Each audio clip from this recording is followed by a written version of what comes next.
Welcome back to the another class of iLearning YouTube channel.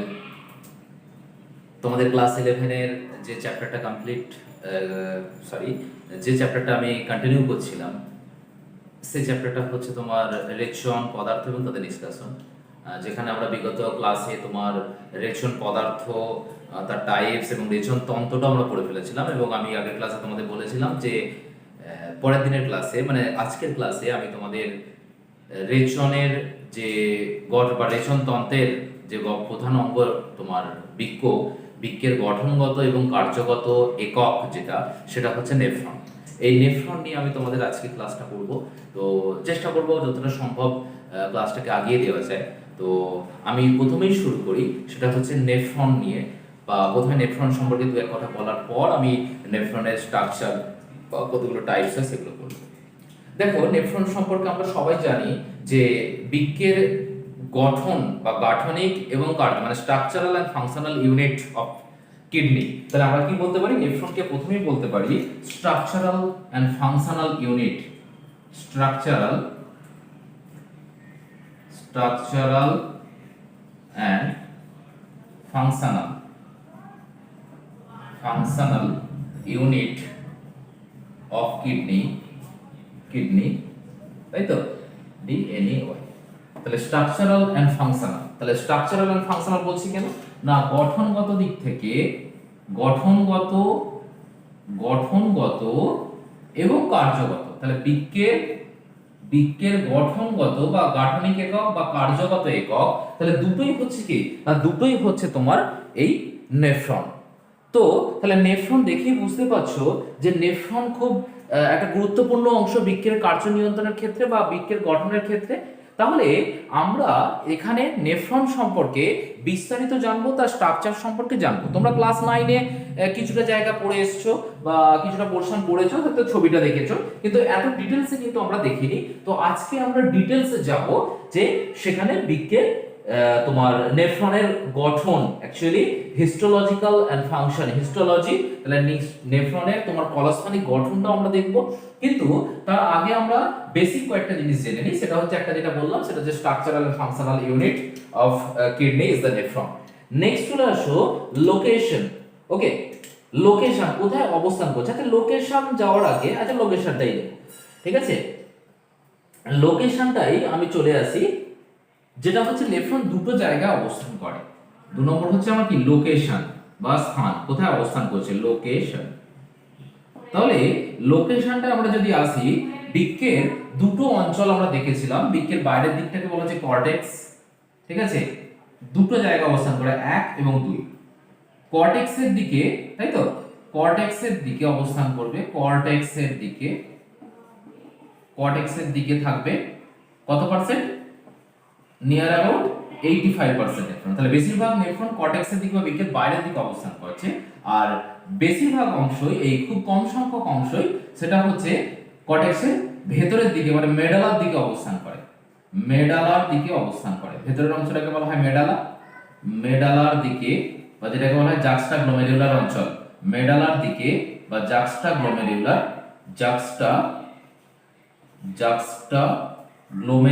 অঞ্চলের দিকে, glomerular অঞ্চল। তাহলে জাক্সটা গ্লোমেরুলার অঞ্চল অবস্থান করে কত পার্সেন্ট? অনলি 15%, ঠিক আছে? তাহলে কর্টেক্সের দিকে অবস্থান করে তোমার অ্যাকচুয়ালি জাক্সটা গ্লোমেরুলার না বলে জাক্সটা মেডুলারি বলো তো এটাকে, জাক্সটা মেডুলারি অঞ্চল। কারণ মেডুলার দিকে তো, মেডুলারি। তাহলে জাক্সটা মেডুলারি অঞ্চলে অবস্থান করে 15%। তাহলে দেখতেই পাচ্ছ কর্টেক্সের, বা আমরা যদি পাশে ছোট্ট করে ছবিটাকে আঁকি, তাহলে আমাদের এইটা ছিল হচ্ছে রেনাল ক্যাপসুল, তাই তো? রেনাল ক্যাপসুলের মধ্যে এটা কি ছিল? এটা হচ্ছে রেনাল ক্যাপসুল, কর্টেক্সের বাইরের পার্টটাকে আমরা বলেছিলাম ক্যাপসুল। জাস্ট একটু আমি দেখিয়ে দিই, তাহলে বুঝতে সুবিধা হবে তোমাদের। তাহলে বাইরেরটাকে বলা হচ্ছে কি? রেনাল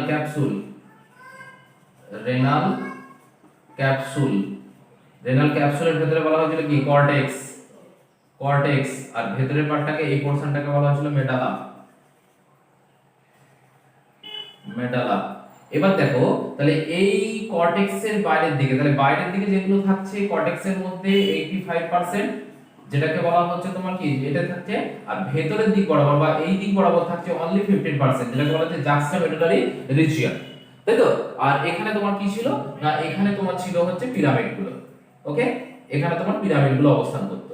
তাহলে আমি জায়গাটা মোটামুটি বুঝতে পারলাম, কর্টেক্সের দিকে মানে বাইরের দিকে বা অ্যাকচুয়ালি হচ্ছে ক্যাপসুলের দিকে যেগুলো থাকে সেগুলো হচ্ছে 85%, হ্যাঁ, যেটাকে বলা হচ্ছে তোমার বেশিরভাগ নেফ্রনটা ওইদিকে অবস্থান করছে, আর বাকি 15% সেটা হচ্ছে ভেতরের দিকে অবস্থান করছে।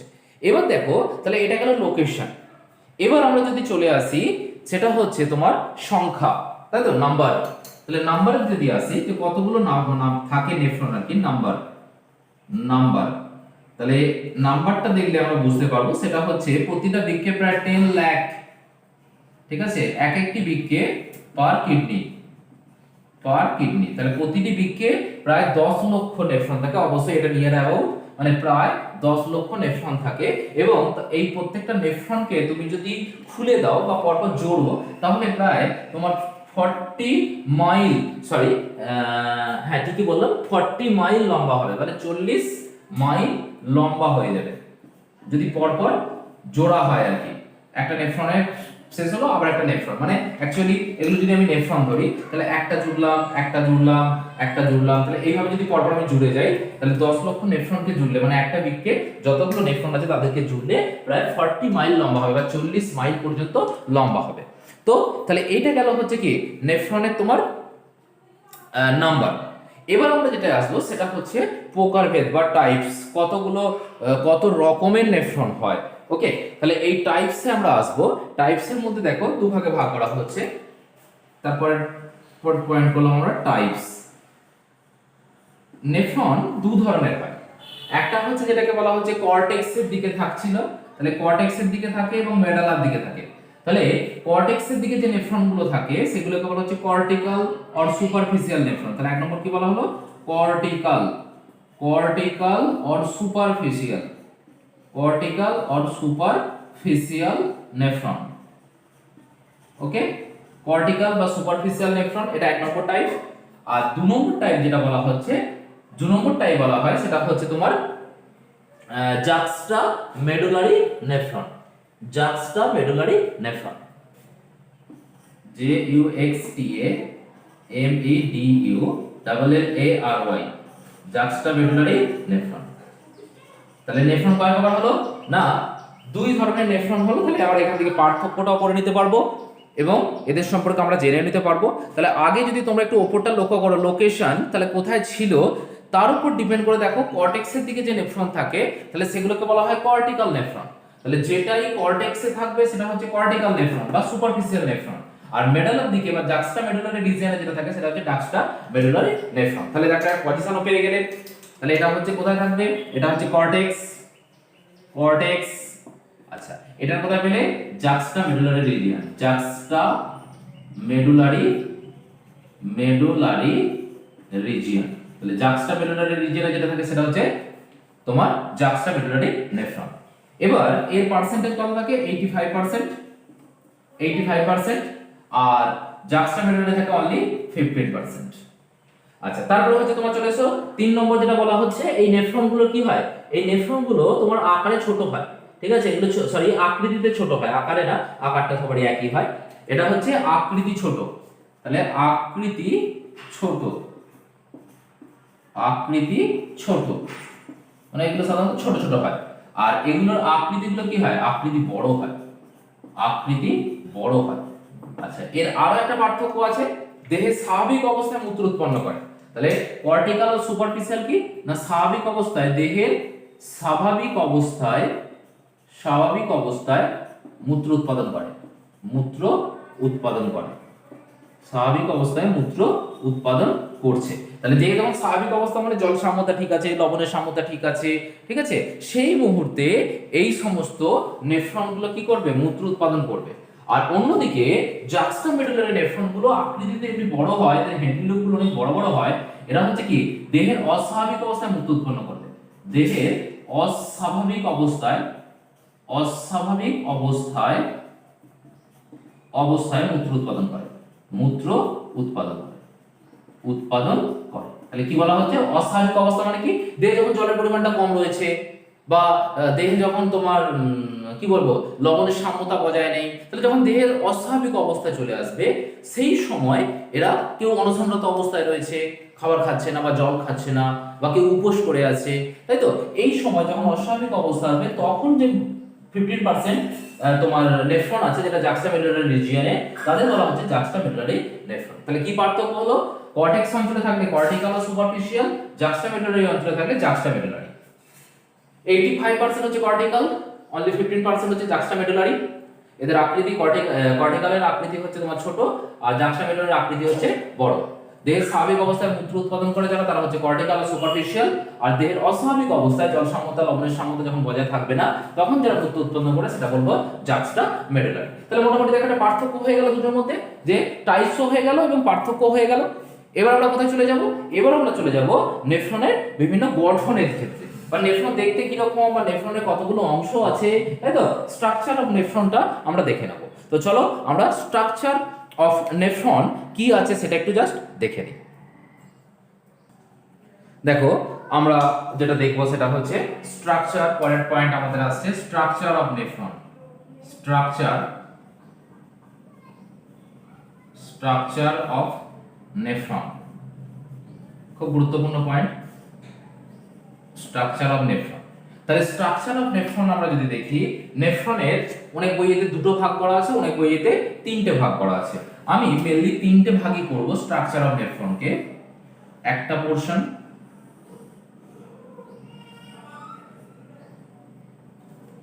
দুটো পোরশন, এবং আমি তিনটে ভাগই তোমাদের দেখাবো। যদিও দুটো ভাগও দেখানো যায়, অনেকে দুটো ভাগ দেখায়, অনেকে আবার তিনটে ভাগ দেখায়। তো মনে হয় বেটার হবে তিনটে ভাগ দেখানোটাই, কারণ তিনটে যেহেতু আলাদা জিনিস তাই তিনটে ভাগ দেখানোটাই বেটার হবে। তো আমি প্রথমেই তিনটে ভাগ করে নিলাম, এবং তিনটে ভাগের মধ্যে প্রথমেই যেটা দেখাবো সেটা হচ্ছে তোমার প্রথম যে পার্টটা থাকে, প্রথম পার্টটাকে বলা হয় তোমার ম্যালফিজিয়ান কণিকা বা ম্যালফিজিয়ান কর্পাসেল, তাই তো ম্যালফিজিয়ান কণিকা বা Malpighian corpuscle. Malpighian MALPI, Malpighi MALPIGHIAN,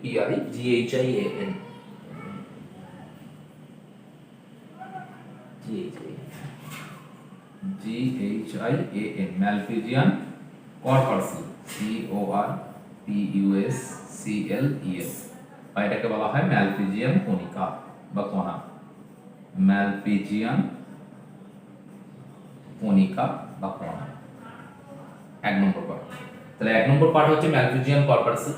দু নম্বর পার্ট যেটা বলা হচ্ছে তোমার renal tubule, renal tubule, tubule যেটাকে বা বৃক্কীয় নালিকা বলা হয়, বৃক্কীয় নালিকা, রেনাল টিউবিউল বা বৃক্কীয় নালিকা।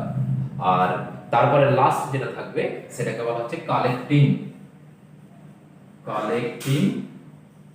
টিউবিউল, বা যেটাকে বলা হচ্ছে সংগ্রাহী নালিকা, সংগ্রাহী নালিকা। তাহলে দেখো মোট তিনটে পার্ট, তাহলে মোট তিনটে পার্ট আমি ভাগ করলাম। প্রথমের পার্টটাকে আমি বললাম সংগ্রাহী ম্যালফিজিয়ান নালিকা বা ম্যালফিজিয়ান টিউবিউল। তারপরের পার্টটাকে বলছি রেনাল টিউবিউল বা বৃক্কীয় নালিকা। আর তিন নম্বর পার্ট যেটা সেটাকে বলা হচ্ছে কালেক্টিং টিউবিউল বা তোমার সংগ্রাহী নালিকা। তাহলে প্রত্যেকটা ছবিতে আমি আসবো, তবে প্রত্যেকটার কি কি পার্ট আছে বা কতগুলো করে অংশ সেগুলো আমরা জাস্ট আগে দেখে নেব। তাহলে প্রথমেই আমাদের যেটা আছে ম্যালফিজিয়ান কর্পাসেল, এটা হচ্ছে মাথার অংশটাকে বোঝানো হয়। এই ম্যালফিজিয়ান কর্পাসেলের আবার দুটো পার্ট আছে। ম্যালফিজিয়ান কর্পাসেলের আমরা দুটো পার্ট দেখতে পাবো, 1 এবং 2। তো এই দুটো পার্ট আমরা ফার্স্ট অফ অল দেখে নিই, দেন আমরা পরের পার্টটায় যাব। এই দুটো পার্টের মধ্যে প্রথম যেটা আছে সেটাকে বলা হয় তোমার গ্লোমেরিউলাস, হচ্ছে কি গ্লোমেরিউলাস, গ্লোমেরিউলাস বাংলাটা হচ্ছে তোমার গ্লোমেরিউলাস, এর বাংলা এটাই গ্লোমেরিউলাস, রিউলাস। তারপরটা হচ্ছে কি Bowman's capsule, Bowman's BOW, Bowman's MANS, Bowman's বা অ্যাপোস্ট্রফি এসও দেওয়া হয় অনেক সময়, বোম্যান্স ক্যাপসুল, ক্যাপসুল তাই তো, বা বোম্যানের ক্যাপসুলও বলা হয়, বোম্যানের ক্যাপসুল, বাংলায় বোম্যানের ক্যাপসুল বলা হয়, বা বোম্যান্স ক্যাপসুল বা ক্যাপসুল অফ বোম্যান্স। তাহলে দুটো পার্ট। রেনাল টিউবিউল যেটা আছে, এই রেনাল টিউবিউলের কটা পার্ট আছে না, রেনাল টিউবিউলের তিনটে পার্ট আছে। ওকে, তাহলে 1 নম্বর পার্ট, রেনাল টিউবিউলের 1 নম্বর পার্ট, 1 নম্বর পার্ট বলা হয় নিকটবর্তী সংবর্ত নালিকা বা নিকটবর্ত সংবর্ত নালিকা, নিকটবর্তী বা নিকটবর্ত সংবর্ত নালিকা, সংবর্ত নালিকা, বা ইংলিশে এটাকে বলা হয় তোমার কি, ইংলিশে এটাকে বলা হচ্ছে PCT, PCT, proximal convoluted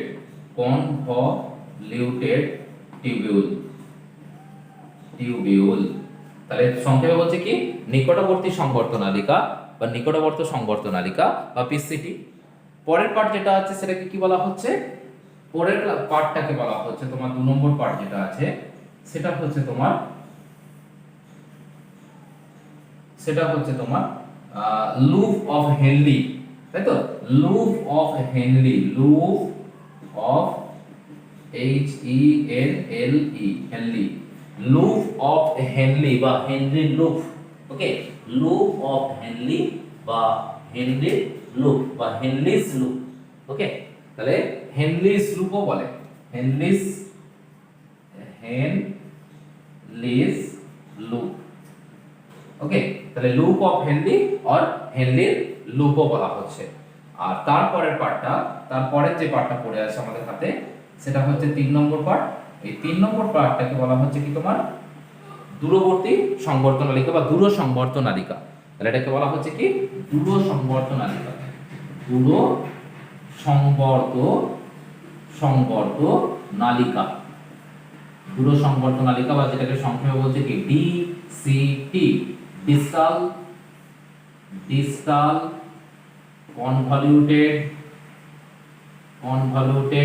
tubule, distal convoluted tubule.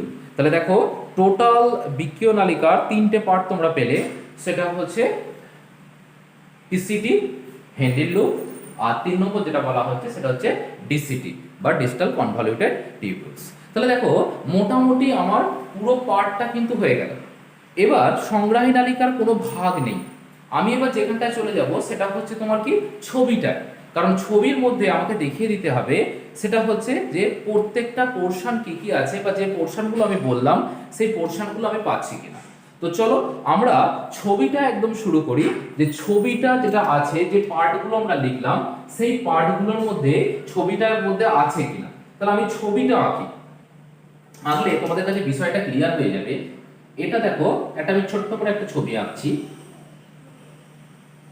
এটা একটা ছোট্ট করে ছবি আমি আঁকছি। দেখো প্রত্যেকটা পার্ট আমি এর মধ্যে দেখাবো, প্রত্যেকটা পার্টই আমি এর মধ্যে দেখাবো। এবার সেইগুলো হচ্ছে তোমার পরপর দেখো, দেখে যাও। আমি আজকে তোমাদের জাস্ট ওভারঅল একটা আইডিয়া দিয়ে দিচ্ছি এর সম্পর্কে। ওকে, ওভারঅল একটা আইডিয়া দেব, দিয়ে পরের দিন আমি আরো ডিটেলসে ছবিগুলো আঁকবো, কারণ যেভাবে ছবিগুলো আঁকছি অ্যাকচুয়ালি এর অনেক ভাগ আছে। যখন আমি ডিটেলসে ঢুকবো এই জায়গাগুলো, আমি জাস্ট তোমাদের আজকে একটা কনসেপ্ট দেওয়ার জন্যই আমি জাস্ট ছবিটা আঁকছি এভাবে। তো অ্যাকচুয়ালি পরের দিন আমি ছবিগুলো আরো ক্লিয়ার করে বা স্পষ্ট করে আঁকবো, তখন আরো তোমরা বিষয়গুলো ক্লিয়ারভাবে বুঝতে পারবে। এই কেটে গেল, এরপরে আসতে হবে তোমার যেটা জায়গাটা আসছে,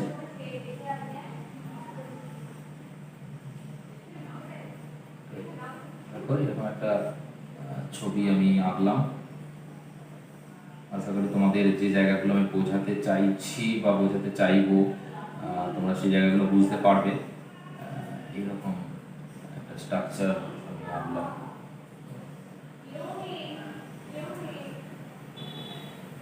তাহলে দেখো মোটামুটি ছবিটা সবার কাছেই বোধগম্য হবে, তো আশা করি কারো কোনো সমস্যা হবে না। দেখো একটা নেফ্রনের ছবি এঁকেছি, এবং যে পার্টগুলো যেগুলো তোমরা দেখতেও পাচ্ছ, প্রথম পার্টটাকে বলা হচ্ছে ম্যালপিজিয়ান কর্পাসেল বা ম্যালপিজিয়ান কণিকা। এবার প্রথম ম্যালপিজিয়ান কোন কর্পাসেল বা কণিকা কোন জায়গাটাকে বলবো সেটাকে আমি বুঝিয়ে দিই। এই যে মাথার অংশটা আপ টু এখান থেকে শুরু করে আপ টু এই পর্যন্ত অংশটাকে বলা হচ্ছে কি না ম্যালপিজিয়ান কর্পাসেল, আমি সংক্ষেপে লিখলাম এমসি, ম্যালপিজিয়ান কর্পাসেল। এবার এই ম্যালপিজিয়ান কর্পাসেলের মধ্যে কটা পার্ট বলেছিলাম না, দুটো। একটা হচ্ছে তোমার কি বলা হয়েছিল গ্লোমেরুলাস, তাহলে কোনটা গ্লোমেরুলাস, ভেতরে যে জালের মতো অংশটা এই জায়গাটাকে বলা হচ্ছে গ্লোমেরুলাস, গ্লোমেরুলাস রিউলাস। আর গ্লোমেরুলাসকে ঘিরে থাকা যে আবরণী সেটাকে বলা হয় Bowman's capsule, Bowman's capsule, Bowman's Bowman's capsule. তাহলে ঘিরে থাকা যে আবরণীটা ক্যাপসুল, ঘিরে থাকা যে আবরণীটা সেটাকে বলা হচ্ছে তোমার বোম্যান্স ক্যাপসুল। তাহলে এই আবরণীটা বোম্যান্স ক্যাপসুল, আর আবরণীকে ঘিরে যে জালকটা রয়েছে সেটা হচ্ছে গ্লোমেরুলাস। এবার দেখো গ্লোমেরুলাসকে তৈরি করার জন্য একটা নালী ভেতর দিকে ঢুকেছে, তাহলে এটা ভেতর দিকে ঢুকছে আর এটা বাইরের দিকে বেরোচ্ছে, তাহলে এটাকে বলা হয় অন্তর্মুখী ধমনিকা।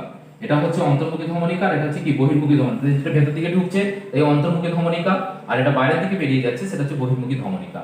তাহলে এই নিয়ে হচ্ছে তোমার কি টোটাল ম্যালপিজিয়ান কর্পাসেল। তাহলে দেখো তোমরা দেখতেই পেয়েছো ম্যালপিজিয়ান কর্পাসেলের দুটো পার্ট, একটা হচ্ছে গ্লোমেরুলাস, একটা বোম্যান্স ক্যাপসুল, তোমরা পেয়ে গেলে।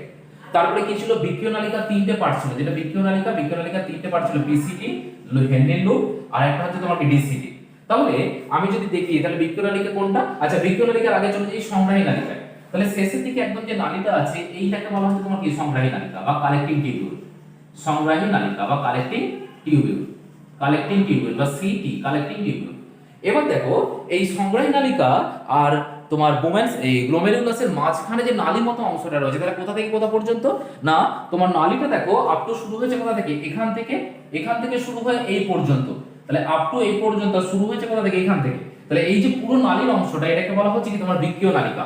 তাহলে এই পুরো পার্টটাই, তাহলে আপ টু আমি দেখাতে পারি কি এখান থেকে শুরু করে আপ টু এই পর্যন্ত এই পুরো পার্টটা কি রেনাল টিউবিউল বা আরটি, রেনাল টিউবিউল বলতে পারি। এবার রেনাল টিউবিউলের তিনটে পার্টের মধ্যে মাঝ বরাবর দেখো একটা ইউ আকৃতির স্ট্রাকচার আছে। তাহলে ইউ আকৃতি এখান থেকে শুরু হচ্ছে আর এখানে গিয়ে কি হচ্ছে শেষ হচ্ছে, তাহলে এটাকে বলা হয় কি লুপ অফ হেনলি, তাই তো।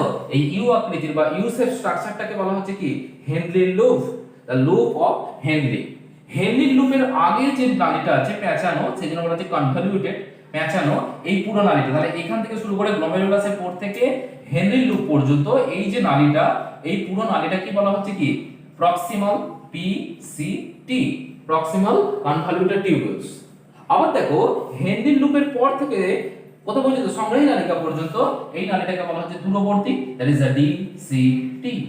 তো দেখো প্রত্যেকটা পার্ট কিন্তু বলে দেওয়া হলো এবং প্রত্যেকটা পার্টের আবার কাজ আছে, গুরুত্ব আছে। তাহলে সেইগুলো আমরা আস্তে আস্তে সবই জানবো। তাহলে এইখান থেকে আমরা মোটামুটি একটা নেফ্রনের সম্পর্কে, একটা নেফ্রনের কোনটা কি পার্ট বা কার কতগুলো পার্ট, এগুলো আমরা জানলাম। পরের ক্লাসে আমরা, আজকের ক্লাসটা আর বেশি বিস্তারিত করব না, কারণ এবার আমাদের হিস্টোলজি বা কলাস্থানিক গঠনে যেতে হবে। আমরা আজকের ক্লাসে কোনো হিস্টোলজি নিয়ে কথা বলবো না, কারণ ক্লাসটা আমাদের আরো দীর্ঘায়িত হয়ে যাবে। তো সেখান থেকে আমি ক্লাসটাকে দীর্ঘায়িত করছি না, বা তোমাদের ক্ষেত্রে বোঝাটাও একটু অসুবিধা হয়ে যাবে, কারণ অনেকটা জিনিস তোমাদের আমি দিয়েছি।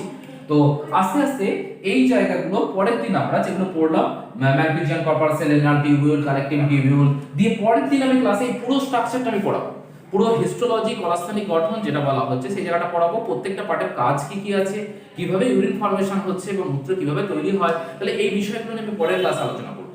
তো এই হচ্ছে তোমার আজকের ক্লাস। আর যারা আগের ক্লাসগুলো মিস করে গেছে, মানুষের রেচনতন্ত্র, কিডনি স্ট্রাকচার কিভাবে আসছে বা কিডনি স্ট্রাকচারের মধ্যে কি আছে, বা তোমার গোবিনি স্ট্রাকচার কি আছে, মূত্রাশয় স্ট্রাকচার কি আছে, সেগুলো দেখে নিতে পারো, ডেসক্রিপশনে লিংক দেওয়া থাকবে। তো আজকের ক্লাসটা আমি এই পর্যন্তই শেষ করলাম। That's all for the day. Have a nice day. Thank you.